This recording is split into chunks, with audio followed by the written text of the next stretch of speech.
akkam oolte nagaadha? Nagaa jirtu akkam jirtani? Meegaa amma iddoon itti si arge naannaa hawaasi Oromoo naannaa Twin Cities yookaan immoo magaalota lakkuu kan Minneapolis fi St. Paul ayyaana July 4th fi akkasumas immoo torban Oromoo yeroo kabajuun si arge eenyu akka taate ofiifsiiti gaaffiin si dhiyeessa. Kan kiyya Abdoo Wataa Korosoo jedhama. Onni dalagaa kiyya barreessaa waldaa Oromoo Minisootaati. Isinti kana nutu qopheesse. Isinti kun waggaa ta'a. Waggaa keessatti yeroo tokko guyyaa July 4th bara kana ammoo wanni lama walirra dhufee jira jechuudha. Tokkoffaa ayyaana guyyaa July 4 kan nuti kabajnu waggaan.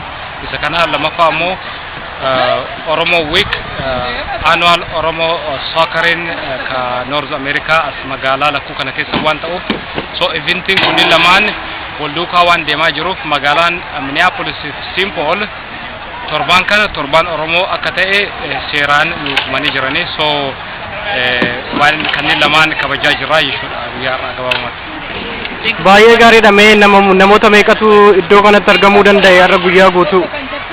Well, eventiin kun baname ganama sa'a 8 baname amma sa'a 6 so guyyaa guutuu akkanuma deemaa oolee jechuudha namni so yeroo tokko inni dhufe sun tajaajilamee taphatee nyaatee dhugeetiin bahaa inni kun ammoo dhufa jechuudha so akkasis wal jijjiiraa ganama hanga ammaa waan tureef 5,000 hanga 10,000 walakkatti tilmaamama bikka kana baheetiin asitti taphachaa oolee maatiin wal argaa ijoolleen taphachaa binti adda addaa irratti hirmaachaa warra oolee jechuudha.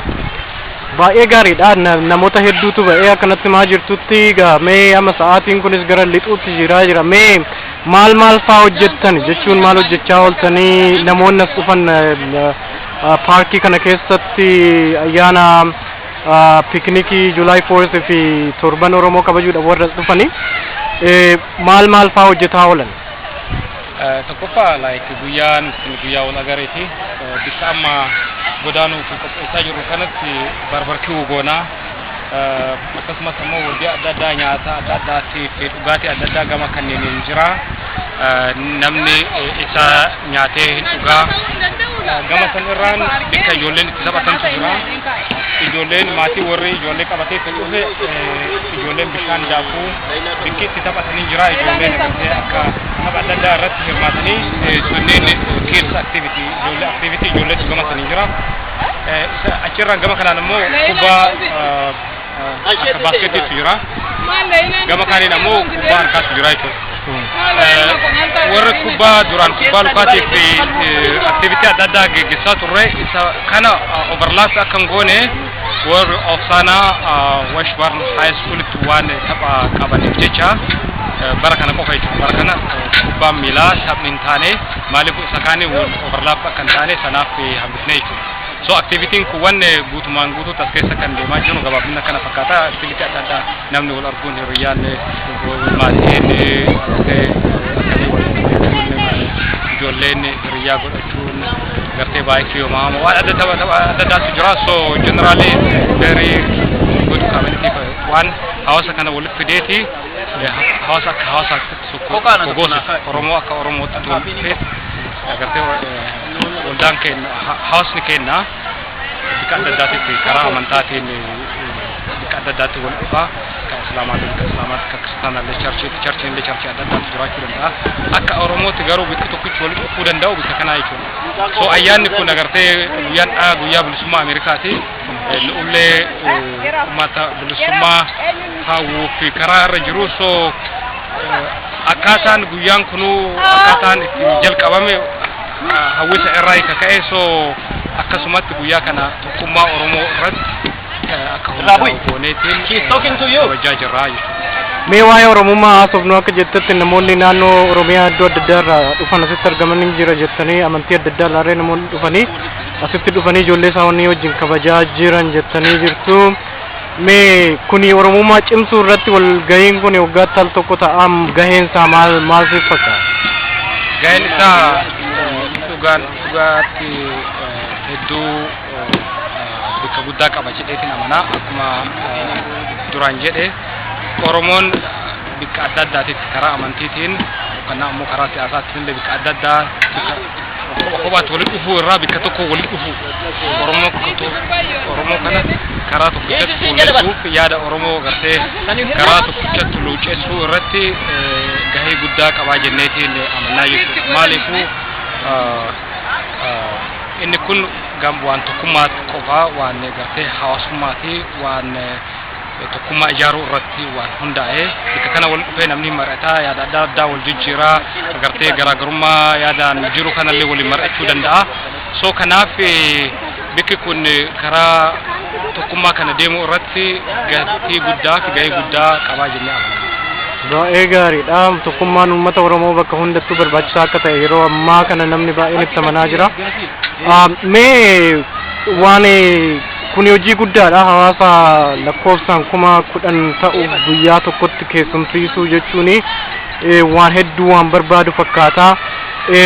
Ayyaana kanaan akka milkaa'u gochuudhaaf maaltu ta'e maal gootanii qophii akkamii gootanii dadhabbina akkamiitu keessa ture haalatti qindeessu kan yoo ibsu barbaadu. Okay.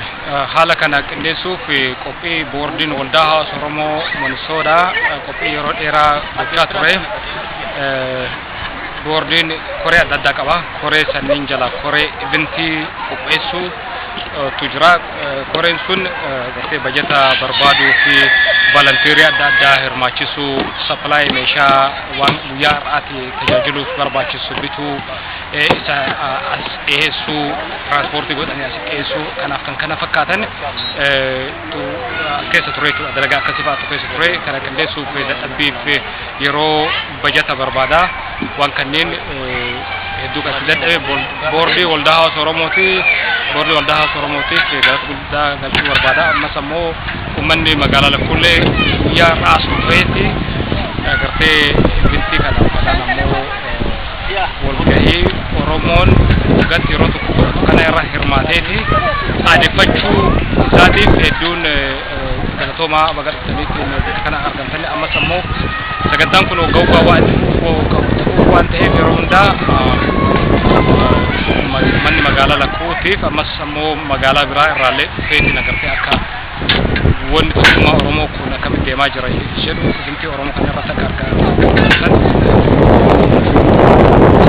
Gaariidhaaf dhaamsi uummatatti dabarsuu barbaadu waa'ee tokkummaa Oromoo laalchisee yookaan walitti dhufeenya hawaasaa deeggarsa hawaasaa deeggarsi uummatii waldaa hawaasaa keessaniif gochuu qabu hirmaannaa isaanii kan barbaadu ta'e dhaamsa kee dabarfadhu.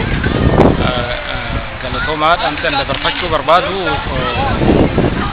Oromoon yaadaan gartee faffaca'uu yeroo muraasa as mul'achaa ture. Isa irraa gartee wal fayyadamee yaadaan karaa tokkicha luucahuun barbaachisaa akka ta'e Oromoon humnoomuu barbaachisaa akka ta'e mata dhamachuu barbaada. So kanaaf tokkummaa keessatti haa jabeessinu yaada garaagarummaa laaffisaa tokkummaa irratti haa jabaannu haa wal ijaarru haa wal jabeessinu jedha. Isinis carraa kana waan nu kennitaniif galatoomaa isin jechuudha. Baay'ee galatoomii gaaffiif deebii kana na wajjin gochuu keetii fi amma abdoon na bira deemuuf jira hiriyoonni isaa akka hojiitti deebi'u naannaa kana guyyaa uummata tajaajilaa oolanii amma qulqulleessuu irratti argamu kuni hojii guddaadha dhugaadhaani sagantaa kana qopheessuu keetiif galatoomii gaaffiif deebii kana gochuu keetiif. Galatoomaa guyyaa gaarii.